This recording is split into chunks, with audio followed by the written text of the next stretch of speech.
on UX for product managers. I'm Ramil and I'll be a moderator for the evening. And today we have with us Anshumani Ruddra. He's the VP of product at Practo, where he's leading the central user experience team and he's leading the product for both the consumer-facing and doctor-facing products on web, mobile. And so that was Anshumani. So I'll just switch over to you, Anshumani. Yeah. Hi, everyone. Good evening. Welcome to the webinar on user experience for product managers. Let's begin. The format that we'll be following for today is I'm going to take you through a short presentation, right? And I'll be screen sharing a presentation with you guys. And post that, you can feel free to post your questions on the chat. Romil will be moderating and asking those questions to me. Right, and I think Romil has also already received a set of questions from you in advance, so we'll be trying to we'll try and answer all those questions.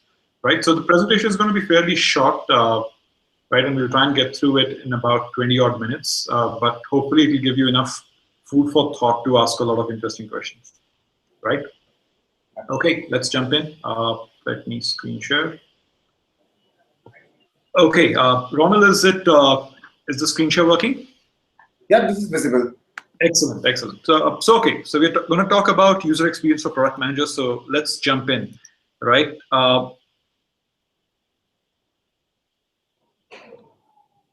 So what is user experience design? So it's the sum of every interaction with a product or a service. So for the rest of this presentation, just sort of remember those keywords. Sum of every interaction with a product or a service, right? Now, what does this mean? So take, for example, you going to a restaurant. Now, when you go to a restaurant, you're not just paying for the food, because if you are paying for the food alone, then going to the restaurant didn't make sense. What you're paying for is the ambience, you're paying for the cutlery, you're paying for the kind of tables they have, you're paying for the service that they're offering you, right? You're paying for the fact that the people know their food really well and that they serve you really well. They greet you when you enter. The service is fast. But it's not just what is inside the restaurant also. It's the hoarding, the board of the restaurant outside the restaurant, right? It's the newspaper clipping that you saw about the restaurant. It's the Zomato review of the restaurant, right? So there are a whole bunch of things which sort of create an overall experience of what a restaurant is, right? Similarly, the presentation is moving a little slow, right? So again, so just to emphasize the point, right? It's the service, it's the food, it's the way the food is served, it's the presentation of the food, right? So all these things matter for the user experience. So it's not just the food itself, but it's more than that, right? It's everything. It's a sum total of all experiences. So is user experience equal to UI? Now, this is a question that's asked a lot. Is user experience equal to user interface design? Right? So let's sort of delve deep into that. So UX is the philosophy which helps direct all decisions, right? So the user experience here in the previous example that I gave was everything, all the experience points about the restaurant. The UI is the sum of elements used to create the touch points, right? So the UI here in this particular example would be the table setting. The UI would be the cutlery. The UI would be the way the food is presented. But all of these things put together would be the user experience, right? And you can't really pinpoint one specific thing and say this is user experience. So user experience is very intangible, right? It's a sort of a philosophy. It's everything surrounding a product or a service. Whereas UI is very tangible. UI is a fork. UI is a spoon, right? So UI is essentially the elements with which the user interacts, whereas user experience is every single touch point, right? So it's sort of intangible, and we will dig deeper into this, right? So why is UX important? Well, it's fairly simple. If you do not have good user experience, you won't be able to sell products as fast as you would otherwise, right? So the fact is that you go to a restaurant and you pay a premium, right? You go to a restaurant which has air conditioning, which has better service. So you're not just paying for the food, you're paying for a lot more, right? So a roadside dhaba or a roadside tea shop cannot charge you the same premium, even for the same item, that a high-end restaurant can, right? Because the experience is different. And of course, great UX makes happy customers who in turn drive metrics. Now, this is important. While the UX is intangible, right? We said that you can't really touch it, right? You can feel it, but you can't specifically pinpoint and say this is great user experience. But its effects are large. It affects almost every aspect of your product, right? So its effects are very measurable, right? And it affects every metric, which is it affects your engagement, it affects your retention, it affects the number of users you have on your product, it affects your revenue, right? So the effects are very, very measurable, right? And let's see how this happens. So let's take the great example, right? It's called the $300 million button. It's an example from Amazon. Now, this is mostly, it'll probably be before the time of almost everyone who's sitting in on this webinar, but there was a time when Amazon used to force users to have a login and have a sort of login on Amazon before they could even start the purchase experience, right? They would have to create an account and only then they'd be able to surf and only then they'll be able to buy anything. Now, obviously, this was a bad user experience flow. This was a bad flow because it didn't show people the kind of products that Amazon had. It did not allow people to surf, add items to their cart, and pay later. And more importantly, pay without registering, which is that paying as a guest user. So this simple thing, this single change, effectively resulted in a $300 million increase in revenue in that specific year when this was launched, right? So the web form, which was creating a sort of frustrating flow for the users, prevented them from actually buying things, right? And this is what user experience means, right? This is what I was referring to when I said that you can change elements of user experience and that could actually lead to an impact on metrics, right? The issue, and again, yeah, so this is just to, I apologize to everyone. The slides are moving a little slowly. Every time I change a slide, there is a sort of a gap. So don't mind that, right? Anshumani? Yes. Just a small heads up. We lost your video in between. So. Okay. Oh, you did? Can I go back a few slides to see? You can point out which slide you lost the video on. Just back up one more slide, right? Yeah, I think we're good to go from here. Okay. So, right. But was the audio audible? Yeah, the audio was audible, but the video was lost. Sure. Yeah. So the point I was trying to make again, and I think the slide was just adding to the point, which is the fact that they had this whole new customer registration form, which they essentially chucked, right? They removed that, and just removing that sort of helped increase revenue in that specific year by $300 million. And this is why user experience can lead to a massive increase in a particular metric.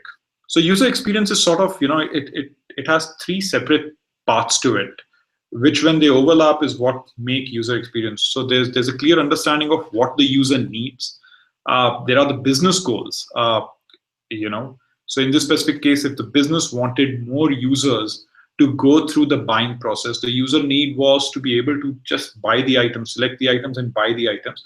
And the technical constraints originally existed that Amazon had created a flow which required users to register, but then they essentially came up with a guest login flow and a login or a registration which could happen later on in the checkout flow, right? So the sort of cross-sectional area of these three things, user needs, business goals, and technical constraints, is what user experience is all about, right?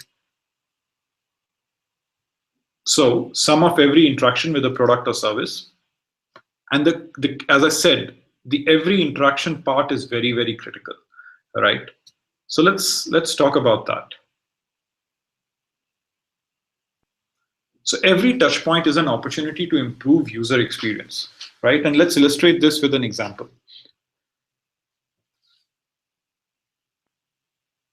Now, all of us watch films. All of us kind of go to the movie hall and we enjoy an occasional movie. But how do you hear about the movie? You would have either seen an online review, or even like 6 months before the movies come out, you would have seen a teaser trailer. And then you would have seen a trailer number one and then a trailer number two. If it's a superhero movie, you might have read something about how the movie was showcased in Comic Con, right? Which is typically a year or sometimes a few years even before the movies actually rolled out. You would have heard about the kind of actors who have been cast in the movie, right? Then you would start hearing about some initial buzz. You'll hear about the massive premiere which happened in some part of the world, uh, and then you would start seeing reviews, early reviews roll in, and you'd start seeing, say, Rotten Tomato ratings and things like that, right? And then the experience is also about whether you go and watch it in a movie theater, in a small movie theater or a large movie theater, if you watch it in IMAX or a 3D or a regular 2D screen, or you sit and torrent it and watch it at home, right? The fact is that almost all these different aspects are adding to the experience of the movie. So when a studio is sitting and making a movie, right, they think of a movie as a product. It's not just the fact that the movie is supposed to have a great storyline, supposed to have great direction, great acting. Of course, all those things are incredibly important. But how the movie is marketed, how a buzz is created, how the movie is showcased, the kind of format it's shot in, the kind of theaters it is released, right? All these things are also equally important to create a great user experience for the movie, right? And this is what I mean by every touch point, right? So most importantly, product managers and people who build products tend to forget. They get too caught up with the product, and of course the product has to be great. But for, again, going back, say, to the Amazon example, if your delivery experience is bad, right, if your delivery is late, now you could say, hey, I just create the Amazon app and the Amazon app is great. But if the delivery experience doesn't match up, then that doesn't lead to a great product experience, right? And the users will blame you as a company, right? So if your trailer is not good, if your initial buzz is not great, your movie is not going to do good business, right? Uh, and that's pretty much what I mean by every touch point. So every touch point is an opportunity. Here's a great example, right? There are these two posters right in front of you. And you can tell a lot about the movie just by looking at these posters, right? You definitely know that the Kung Fu Panda poster is about a panda who does Kung Fu. You look at his face, you feel like, okay, this might be a comedy. It has the tagline, prepare for awesomeness. A panda doing Kung Fu, right? Like you know that this is not going to be a sob story. You know that this is not going to be an ultra serious film. This is going to be a fun film. Then on the left, you have this great sort of Bruce Lee poster with Kareem Abdul-Jabbar, and you've got nunchucks in his hand, and you've got dragons at the bottom, right? And you know that this is about serious kung fu. This movie is gonna kick some ass, right? Like this is a great fighting movie, right? There's a punch coming onto the screen, there's a claw coming onto the screen, so it's fantastic, right? So you basically look at these posters and you've already sort of made up your mind, right? The posters have helped you figure out what kind of movie this is going to be. You know that the serious kung fu movie is not, Enter the Dragon is not going to be a sob story. You also know Kung Fu Panda is not going to be a sob story, but you also know that which movie you will be laughing a lot more in, right? And this is critical. So the poster itself acts as a great user experience point. It's a touch point where the user experience is established. You kind of know what you're expecting, right? The second part is very critical, and this is what most teams, most product teams sort of forget. People get too siloed in their roles. Designers just think about the design, product managers just think about product thinking, engineers just think about the coding, but and sales and marketing and ops and QA. The fact is, in an organization, whether you're building a product or a service, user experience is everyone's role, because everyone, directly or indirectly, is interacting with the user, is responsible for one of the touch points that the user interacts with, and hence it is everyone's role, right? Let's sort of illustrate. The guiding ideology helps thread all the pieces together, and this is critical. This is again going back to the fact that user experience is a philosophy, right? So it's a philosophy which sort of unites everyone in the organization. It's sort of the guiding principle for everyone, right? And this is what helps actual UI designers to figure out. So this is the sort of the Bible, the sort of the design guidelines on which the actual product is built, whether it's by a UI designer, whether it's a product manager figuring out what the user flows are, right? And this is critical. So again, a great example here, right? Amazon, even to this day, and this might be an older slide, but even Amazon to this date gives a really ridiculous, sort of terrifying error message, right? It's not user friendly. Think about the sort of average profile of somebody who does, who buys things online. Especially in the Western world, it could be, and even in India, it could be someone who's actually not bought anything before online, or who might be a 35, 40-year-old person who's coming online, or who's only come online in the last 1 year or so. And they usually get their email password combination incorrect, right? And that sort of scary looking error message inside a red box, right? It makes you feel like, whoa, I've done something wrong, right? And look at MailChimp, right? It's so much more neater. It's so much more user friendly. It just says I forgot, right? And it makes you feel like it's okay. You're a human being. You make mistakes, so it's possible that you forgot your username. It's possible that you forgot your password. Let's try and recover it for you, right? Can we help you recover your username, right? Just that language, right? Can we help you? So they are not making you feel stupid. They're not sort of the messaging is not threatening. It's not off-putting, and these are critical things, right? So even the error message that you display on your website is something that you have to be cognizant of. Is something that you have to create a great sort of experience. So pleasant surprises for the user would surprise you. Now this is very interesting, right? Users like sort of delight.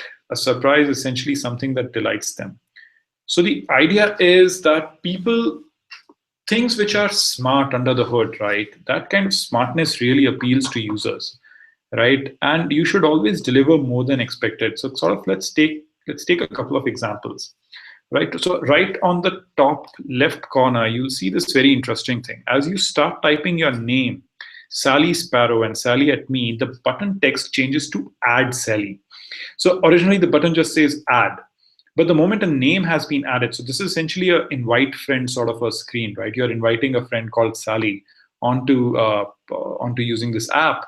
But the button text changes, right? So the call to action, the call to action is becoming very, very specific. It's saying add Sally, right? And that's great, right? Similarly, this is a great example. Projecto back in the day used to send a very typically English message when it knew it was shipping something to the UK, right? So the language of the sort of templatized message that they would send would change based on location, right?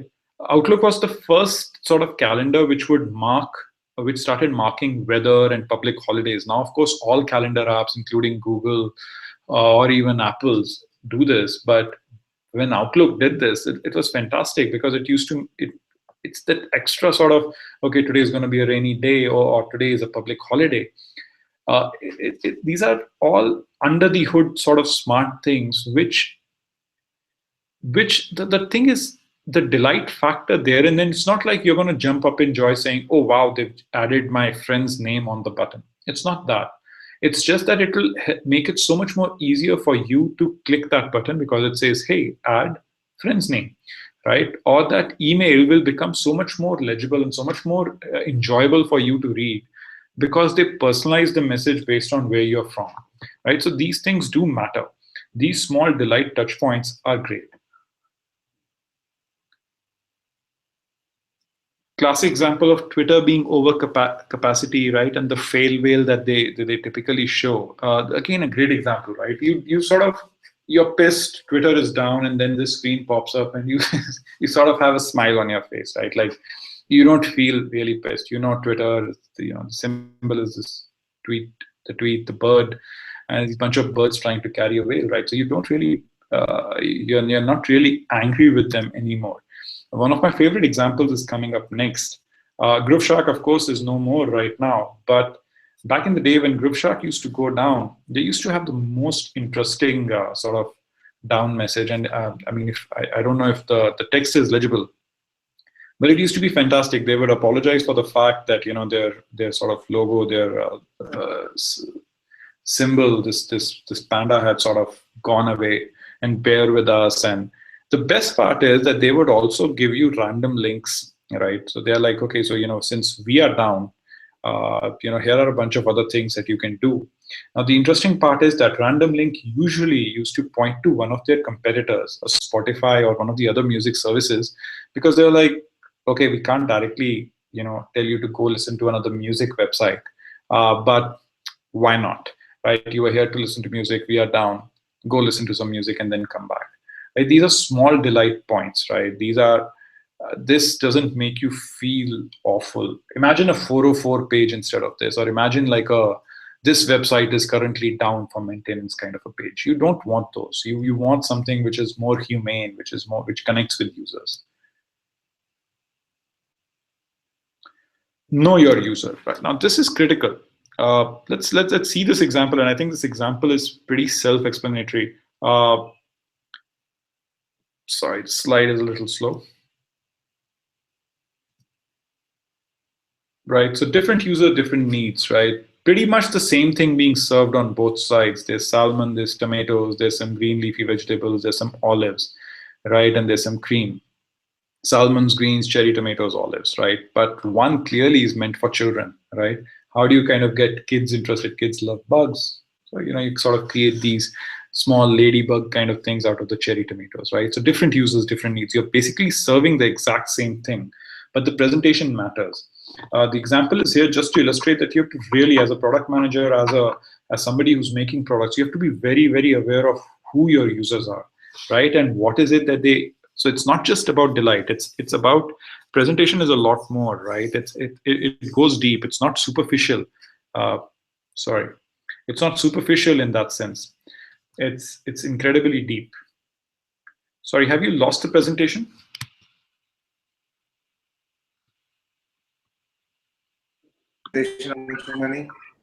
Sorry, I think the presentation side.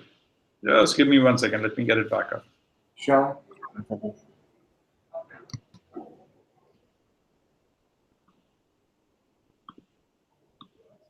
Okay, we're back. Yeah. So I mean, yeah. So the point continues that you have to really, really understand your users to really figure out what their needs are. And of course, the last point is that you have to keep testing. I'm going to illustrate this with a great example of a heat map sort of testing, right? Now, this is very interesting. The very first image, the model is directly looking at the user.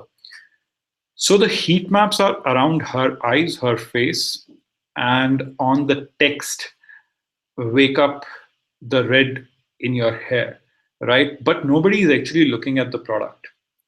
Now, when you sort of A/B test this with the model looking at the product, you realize that people start observing the product as well, right? Now, these are the kind of things that always be testing now, in the course as well as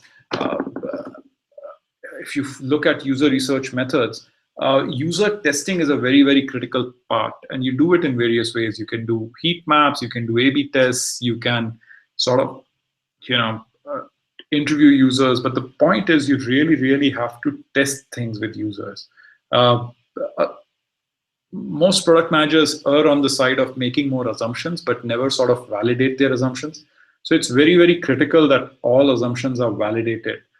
This essentially will help you build great products and back up your assertions, back up your sort of assumptions with right data, right? So whenever possible, test things out. Test out your UI interfaces. Test out specific screen elements. Test out different product offerings, different feature sets to really realize what works and what doesn't work, right?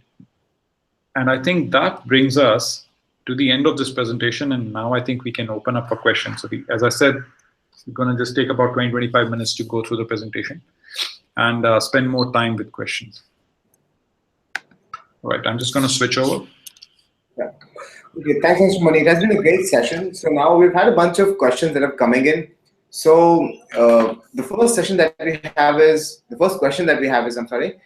which product do you think in Indian market has great user experience? Which product in the Indian market has great user experience? I'd love to say Practo, but No, I think there's some really really good products out there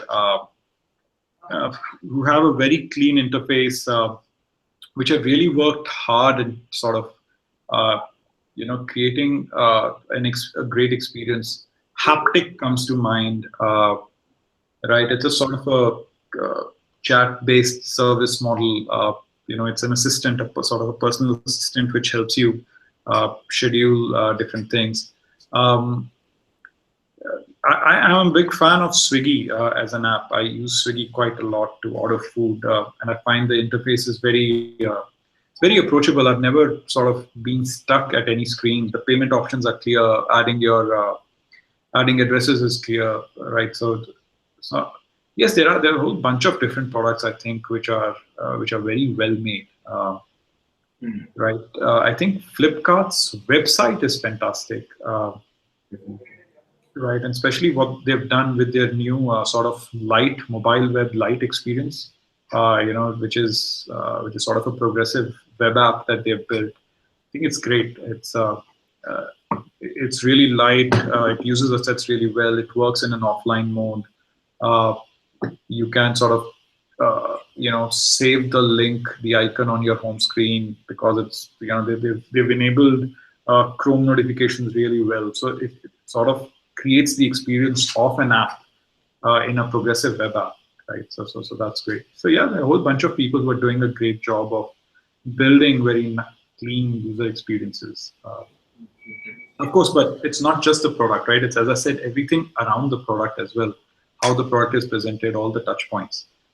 There's a lot of work to be done on that. I think Indian companies, I think we're taking the first few steps towards building great products, Right. standalone products, but we still have to do a lot of work around the product. True, indeed. So there's another, so that's in the consumer space, right? So what are your views on user experience in the B2B space? So another question that's come up, or rather that comes up quite often, is that how does user experience vary in the case of B2B products? And how do you look at user research in a B2B product? When you're looking at businesses, how do you sort of approach user research? Uh, So a lot of product management is pretty much similar whether you're working on B2B products or B2C products. Mm-hmm. The great thing or the tough thing about B2B products is that there is somebody who's paying for your service, right? Especially if you're a SaaS company, right? And you're building products for other businesses or you're in the enterprise space. You know the users really well. Say in a consumer product, you can grow very large and you can have a couple of million users, right? But it's still very nebulous. You can sort of create demographic data about these people, but you're not in touch with these people. You don't have them a phone call away or an email away, right? It's difficult to sort of reach out to users and do any sort of like user interviews or user validation. All you'll have to do is inside the product, right? Which also works, but there is a limitation. Whereas in a B2B product, right, especially enterprise products or whether you're a SaaS product, your consumer, the person who's paying for your services, is a phone call away. It's somebody who you can go and sit in their office and actually see how they use the product. You can ask them direct questions. You can learn a lot from how they use other products, what their problem essentially is.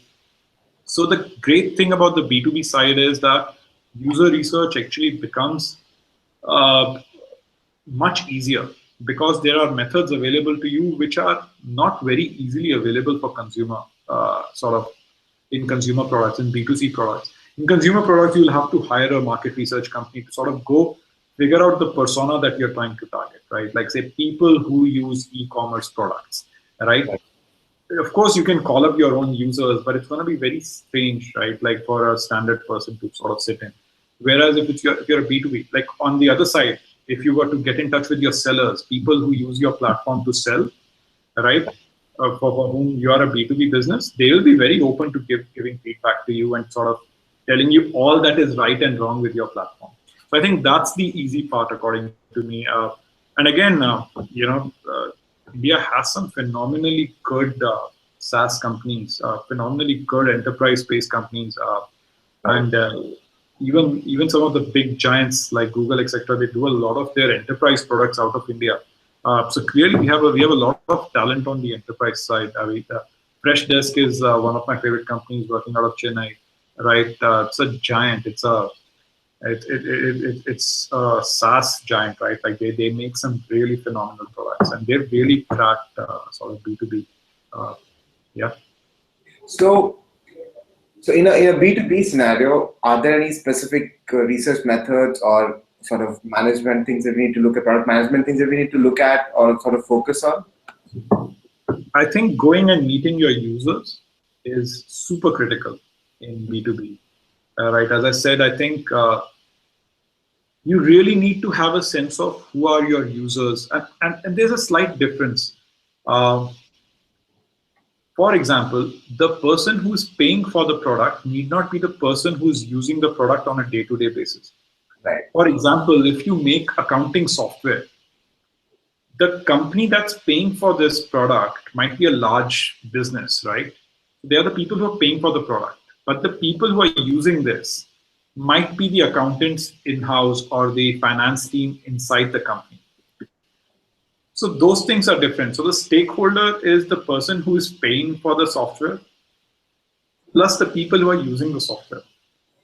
Right. And these are the sort of nuances of any sort of enterprise product or a B2B product, right?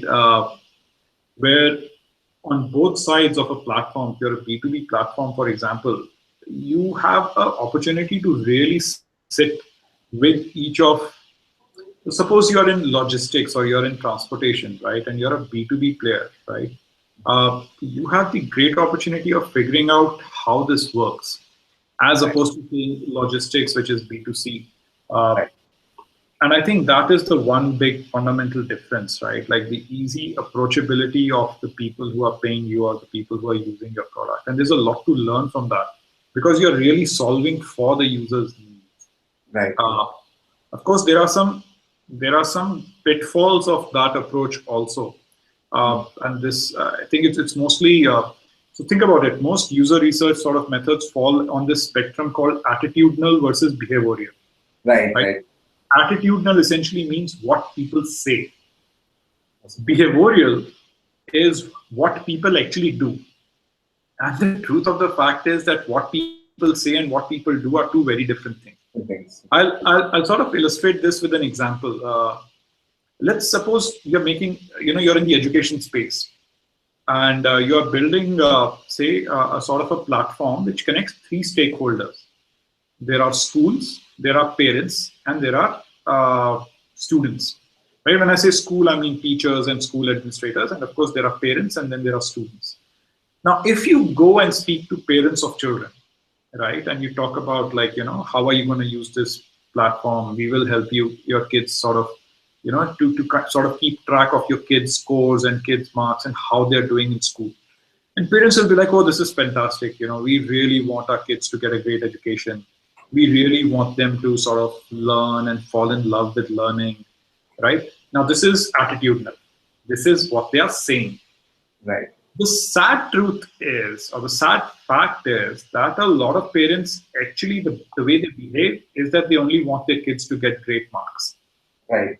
That's indeed. Right. So the attitude is that, oh, history is important, English is important, science is important. I want my kid to really, learn for the sake of learning, and I don't care about marks.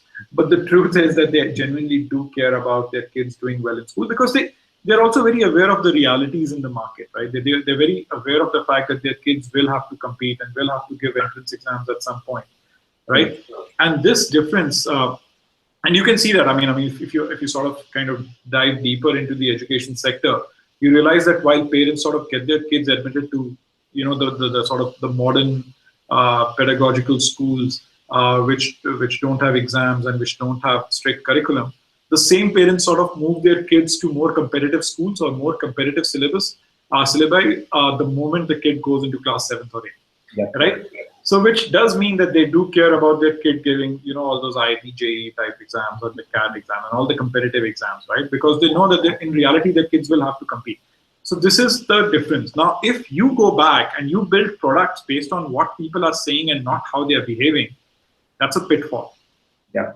So the tough thing about any sort of B2B businesses or any sort of, where I mean, it's true of all user research, the attitudinal versus behavioral part. But the fact is, when you sit with your clients, when you sit with people who are paying you money, sometimes they will give you opinions.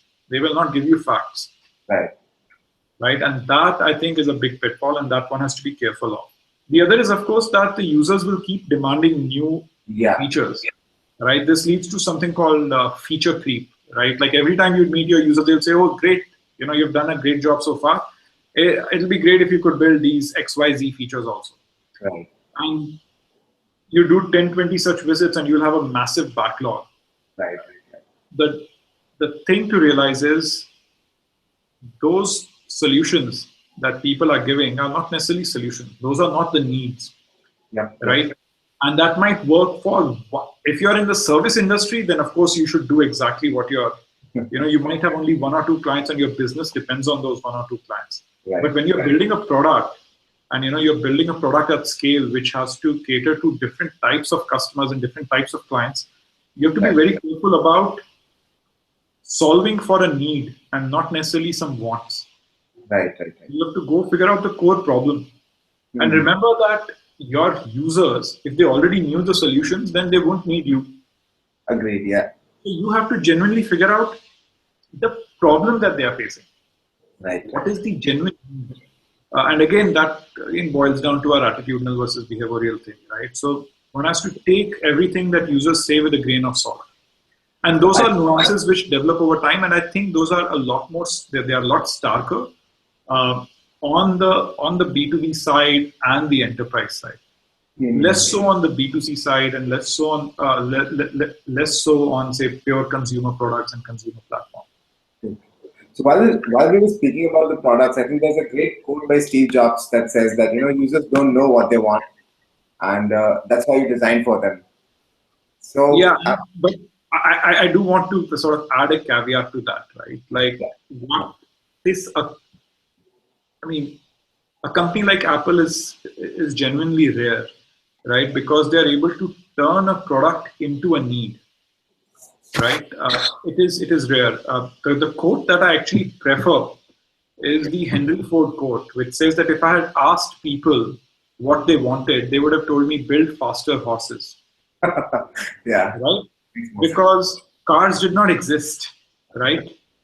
Now, the genuine problem that he cracked was not the fact that people were unhappy with horses or how fast or how slow horses went.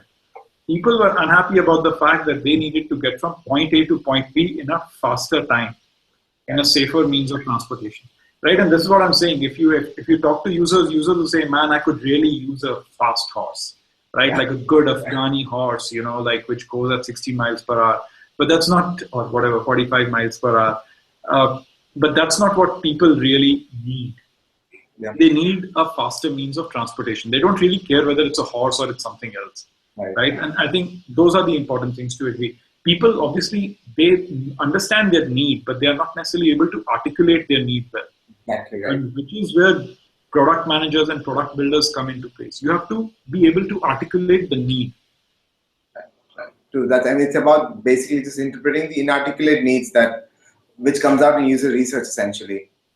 Yep. So we have and that's essentially is what helps you build user experience, right? Because if you understand the need, then you understand the experience that has to be allowed inside that need. And we can move away from the the feature Frankenstein that we might build otherwise. Exactly.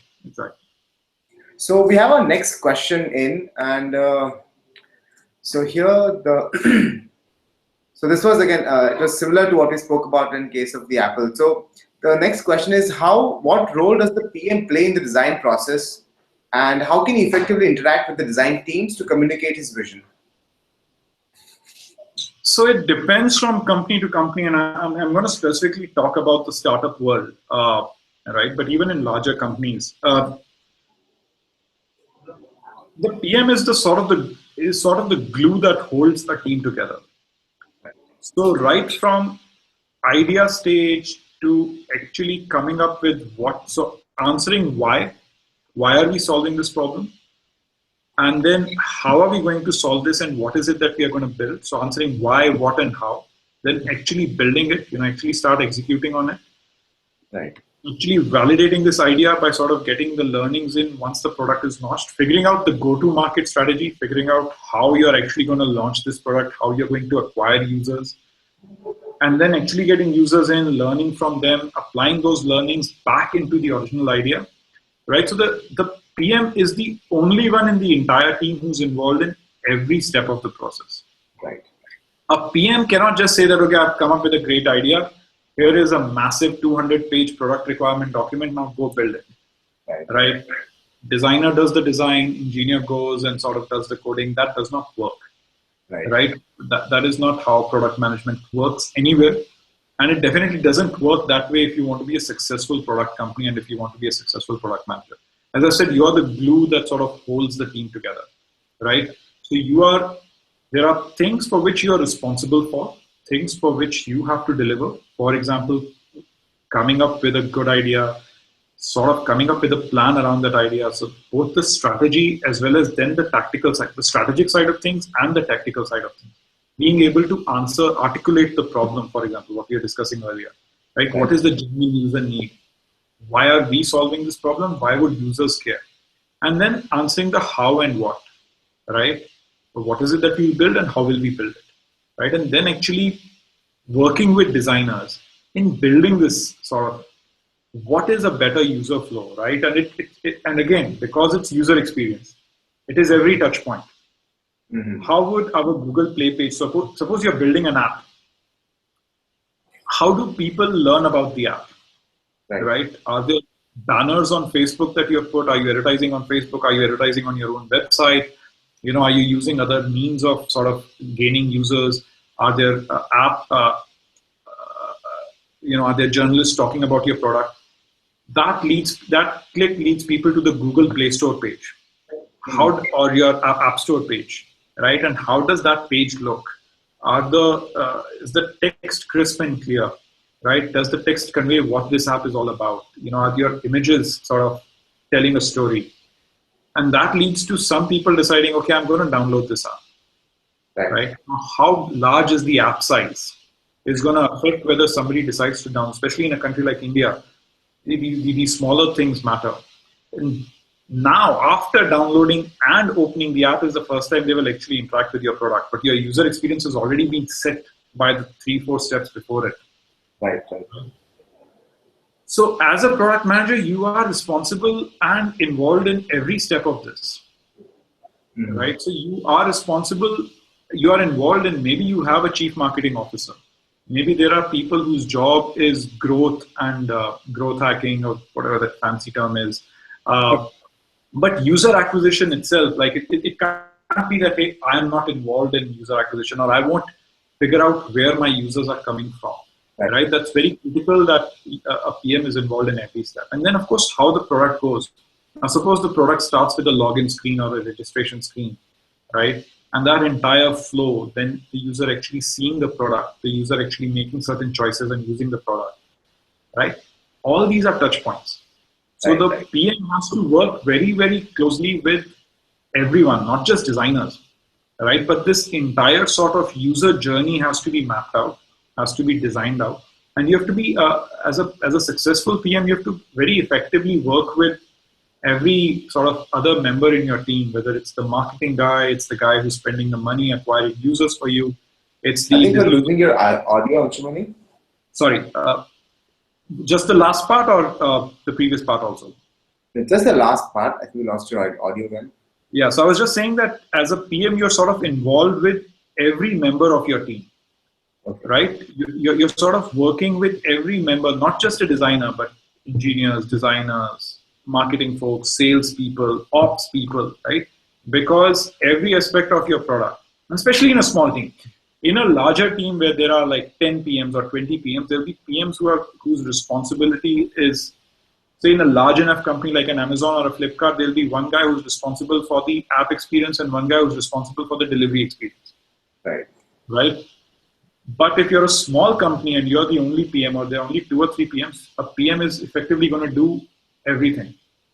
So I think that is the key difference. Larger organizations have more well-defined roles, Mhm. right? And most PMs are expected to do a certain set of things. But in a smaller organization, a PM is pretty much a jack of all trades, or has to be a jack of all trades. You have to slowly learn. You might not be great at everything, and you're not expected to be great at everything, but you Right. are expected to be involved in everything. Mhm. So on an associated, just a second. So while we were on the topic about this, there's an associated question sort of supplementing what we've discussed so far. So this question is about what are the main considerations when one is building an MVP and then going on to make incremental changes and then finally launching the product. So what would be the key considerations there, given that you've done the design research and then you moved on to the MVP stage? Okay. MVP is a tricky concept, right? There are two parts to that term. There's minimum and there's viable, right? Right. You're not doing a minimum product because a minimum product doesn't work. Right. A viable product might be an incredibly large product and might take you 2 years to build with a team of 200 people. What you're trying to build is a minimum viable product. So what's most critical is to sort of identify the need, right? And I've not identified 20 different needs. Don't worry about good to haves. Worry about the must haves, Right. right? So there's this great example, right? Again, sort of going back to the Henry Ford example, right? Right.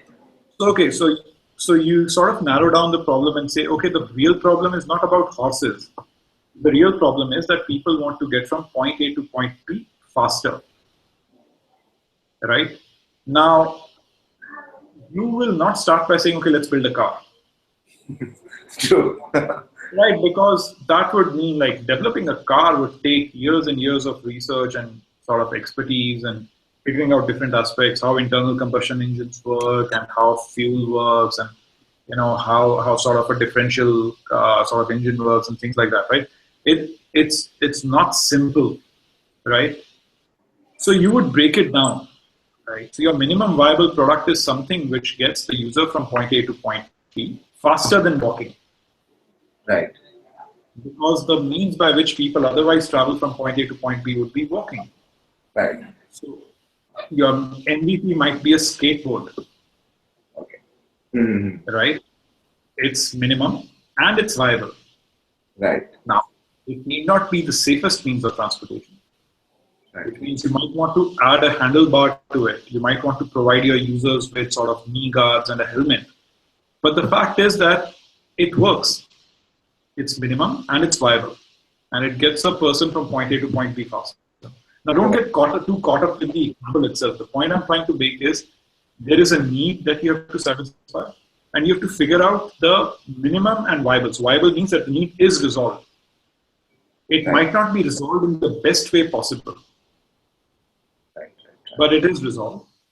And it's minimum. That is that it took you the least amount of resources, effort, time to build it. Now, the MVP is a tricky concept. If MVP is straightforward if you're building something that nobody else is building, or if you're trying to solve a problem that nobody else has solved. Because a solution does not exist. Right? Horses do not exist. Cars do not exist. When Tesla starts to make electric cars, the benchmark is that cars already exist. Yeah. So you have to make a great car. You cannot say that my leather seats won't be as good as existing Ford or GM cars. My interiors will be as amazing as any other vehicle, right? My car's speed will not be a problem. You'll still be able to go from 0 to 100 in 6 seconds or 7 seconds or 8 seconds, right? The car's suspension would be still great. So now you're competing against other cars. Those products already exist in the market. Right. So your benchmark, your minimum has gone up. Right. And viability also, right? You still have to build a viable car, but your minimum benchmark has now gone up. But now you're trying to build something which is superior to what already exists. Correct. In fact, you're trying to build something which is 10x better. You're trying to say that I'm going to build the safest car in the world. Yeah. Right? I'm going to build a vehicle which doesn't use conventional fuels, which use sort of these fuel cells, right? These massive batteries, the fact that a single charge can make them go for a much longer period, the fact that they have autopilot capabilities and things like that, right? So then you slowly sort of say that my car is better than the other car. Yep. No other competitor can come close to me. So there your requirement for what is minimum goes up when you're competing with existing players. Right. Because to truly disrupt the market, you cannot just say my product is as good as your product. Yep. True. Either you're saying that my product is as good as your product, but it is like half the price, Right. or 1/5 the price. Right? You have to give the user certain value. Right. So it's about getting the right benchmarks it's about finding the right benchmarks when you start off building the MVP. That forms the basis for the minimum, and then that decides your viable when you go on to building the product. In fact, not even just when you're starting to build, right? This is the homework phase. This is when you're still answering the why. You're still in the problem phase. Right. You've identified the need, right? So there are two parts to identifying the need. Why would people care? Correct. And why would you care? Why are you the right person to build this? Right? Like Musk, who's trying to say build SpaceX, right? Great example.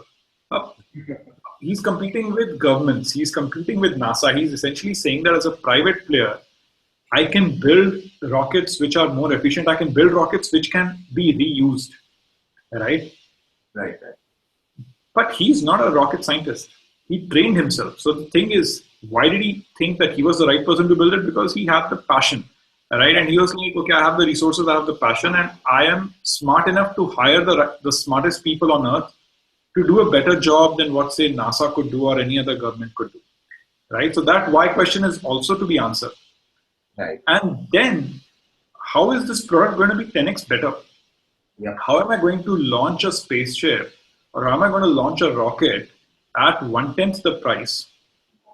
Something that can be reused, and how can I make sure that I slowly work towards the way that every regular man, woman on earth can actually travel to space? It's like buying a flight ticket. Right. So what is my roadmap for that?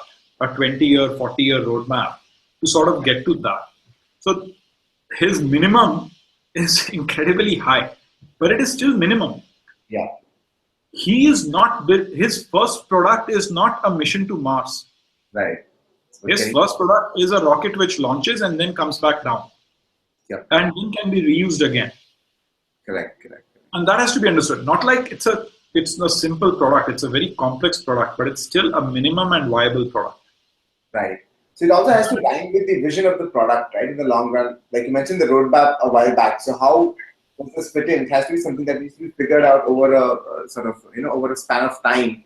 As to like in case of the basic example you gave, you start off by building the reusable rockets, and then maybe you could move on to having space travel as a that's easily available as a commercial flight. Exactly. I mean, that's just step one. And like if you've read his plan, there are like 10 steps to be done before you actually sort of reach commercial space, right? But that's what I mean. So the minimum viable thing is, and that's how you iterate.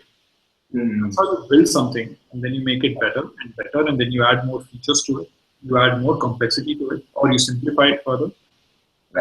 Right. So whether it's SpaceX, or whether it's a food delivery app, right, or it's any simple product, it's an education product, it's a healthcare product, it's an e-commerce product, it's a SaaS company, it's a HR software, it's an accounting software. All these things you have to understand that minimum and viable is based on the context. Right. Are you solving a problem for the first time? The problem has not been solved before, or yes, there are solutions out there, but the solutions are not great. Right. Or yes, the solutions are out there, but they are incredibly costly, and you could build those solutions cheaper, or you could do a 10x better job in building them. How do you get more value? So your minimum and viable is defined by that. Right. And all this has to be done way before you actually start building the product. You can't say, I've built a product, I think this is an MVP. Right? This is not retroactively that you're doing this, right? Like this is not after the fact. You don't build something and say, I've built an MVP. Right. So a lot of startups fall into this trap when they just sort of build an MVP and then they go on to say that this is what I've built, I want to then make it better, which may not be the best way to go about it. No, it's absolutely not. I think what happens is people get too caught up with ideas. and you want to take an idea to execution as fast as possible. Right. There's this wonderful sort of paradigm, right, which is that you spend more time in the problem space than the solution space. True. You should, right? Like it's a very sort of Indian trait. Given an examination paper, we immediately look at the question and start solving them because time is limited. We only have 2 hours. We don't read the questions properly. We don't really understand why these questions have been asked, right? The point is to spend more time in the problem space. Right. For engineers in the audience, it's pretty. The example is also true of coding. Given a sort of coding challenge or a coding problem, you don't immediately start coding. Right. You first understand the problem. You sort of figure out the complexity of the problem. Then you sort of try and understand what are the kind of algorithms you would have to write. Will it be solved by recursion? Will it be? So first you have to answer the why, and then the how and the what. Right. And then you probably solve most of the question on pen and paper even before you write your first line of code. Sure. And that's what I mean by spending more time in the problem space. Usually we flip it around. We spend 10% of time in the problem space and 90% of the time in solution space. Ideally, it should be the other way around. Right. We shouldn't be solving the wrong problems or imagined problems, as the case may be. Yep. So so we have, I think, 3 minutes more, and we have one last question. And sure. Just a second. So, right. So the last question that we have is, what kind of metrics do you generally look at in order to analyze the user experience of a product? So there are a whole bunch of metrics which are important. And it depends on what aspect of user experience you're sort of tracking. But in user experience, what you're essentially trying to see are your funnels, right? So your product or your service will have a number of steps. Right. How many people are coming at the top of the funnel, right? So if 100 people come to your product, how many of them are able to pass to step number 2, 3, 4, right? So look at your entire user journey and all the user-facing steps and try and figure out where are the drop-offs. Right. So whether it's your login flow, let's take, for example, a food delivery app, right? Whether it's the login flow, whether it's the selection of a restaurant, whether it's the sort of picking up a food item, right? Whether it's adding your credit card information or cash on delivery option, whether it's adding your address, all these are places where people will drop off. Right. Because they have not been built right. Mm-hmm. So each flow has to have a funnel. If X number of people enter and Y number of people exit, X should be equal to, Y should be equal to X. And if it's not, that means your flow is not optimized. So I think that's one of the most critical user experience flows, because usually the user experience is broken and that's why people are not able to move forward. Right. Or they abandon the flow. Mm-hmm. They start buying something on your e-commerce platform and then they abandon the cart before they even check out. Right. So I think that is a super critical sort of aspect. The other is, of course, how much your users are engaging with your platform, and engagement is again number of sessions, amount of time that they're spending on your platform, right? And it's a double-edged sword. They might be spending more. If your entire checkout flow should only be 30 minutes, that's not necessarily a good thing, right? So you have to understand what kind of, you're building a game, you want a user to spend a lot more time. Right? There are benchmarks also for it as to what we want to be an ideal time, like the e-commerce example. Absolutely. Like if you have a user has asked a question on your platform and you have a Q&A sort of platform, what is the turnaround time? Right. And how much time are you able to answer a question, right? So those things. Yeah. And of course, the last metric, which is really critical, is the retention, which is that if a user, whether successfully or unsuccessfully, used your product once, do they come back again? Right. And if they do come back again, that's sort of a validation that your product is something that they can use again and again, right? So this retention, the fact that they come back to do an action or a transaction, is very critical. Right. I think, yep. So I think we've come to the end of this session for today. Thanks so much, Anshumani. It's great to have you. And we've hopefully it's been an enlightening session, especially in terms of the presentation and the discussion we've had. And thanks everyone for tuning in. And we'll have this webinar available offline, and we'll be sharing the link with you. And well, that's all that we have. Thanks, Anshumani, once again. Take care, guys. Bye bye. Thank you so much. Bye. Thanks.